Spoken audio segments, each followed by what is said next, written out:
Today is August 4th, the 130th somethingth day of the pandemic. I have decided, with meager confidence and not nearly enough volition, to start a daily vlog.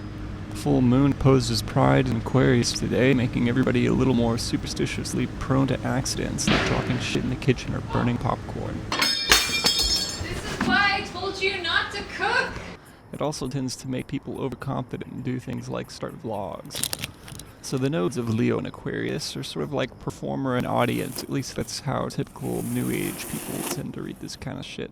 That makes it a good time to get back into the swing of things. This morning, our plumeria started to bloom. So there's a little surprise this morning when I came to check on the plumeria. Pretty scary, huh? A little spider has decided to live inside of the freshly blossomed petals of the plumeria. He has such long arms. I was kind of looking forward to wearing the plumeria flower, but now I feel like I would be destroying someone's home. Then we journaled for a bit. Today's readings are from The Unfettered Mind, writings from a Zen master to a master swordsman, and the passage from the Mysterious and Immovable Wisdom, in describing the state of no mind, no thought. Bukoku, a Buddhist priest, once wrote, "Although it does not mindfully keep guard in small mountain fields, the scarecrow does not stand in vain."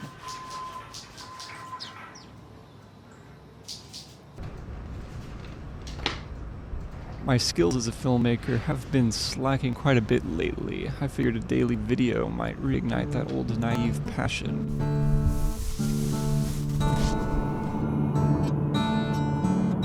The last 2 years I've been reading a bunch, and I think I'm turning into a Luddite. Tech is so distracting. Honestly, it's kind of difficult to fumble around with this shit all day. I've been dropping mics and cameras and shit. It's been awful. Hoda riding arena. Read some Schopenhauer. The great mystery of our existence and non-existence, to explain which of these and all kindred dogmas were devised, ultimately rests in the fact that the same thing that objectively constitutes an infinite course of time is subjectively a point, an individual ever-present moment. But who comprehends this? Kant, in his immortal doctrine of the ideality of time, and of the sole reality of the thing in itself, the Zen and Schopenhauer. For it follows from this that what is really essential in things, in man, in the world, lies permanently and enduringly in the nukstans, the firm and the immovable, and that the change in phenomena and events is a mere consequence of our apprehension of it, by means of our perception form of time.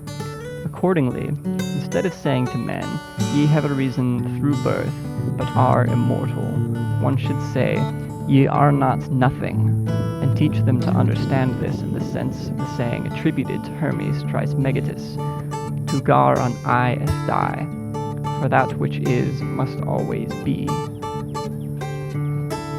So, the crux of the argument here seems to be that Western doctrines of the soul, or immortality of the soul, fail to take into account the infinite amount of time before we were born. And when one takes a step back from cognition or from time, and sees samsara on either side of this void, the importance of the present moment, of no mind, no thought, becomes of the utmost importance. Because that is all there really is here. Saw some cows on the way home.